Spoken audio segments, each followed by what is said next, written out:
yan ang mga EMP na ginagawa natin. So, tatlong linya pinagsabay natin, yung fire alarm, yan, yung emergency light, at saka public address or sound system sa isang building. Yan.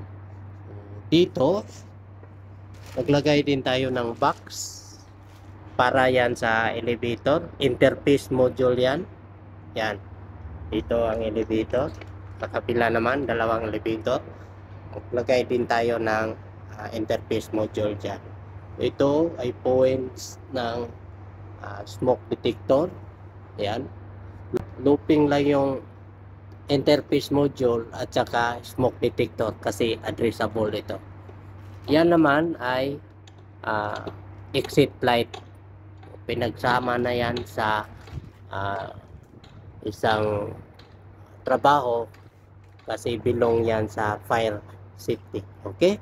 Kung may idea din kayo sa mga fire alarm system, paki-share naman sa comment section. Okay? Bye-bye mga kabisi mine.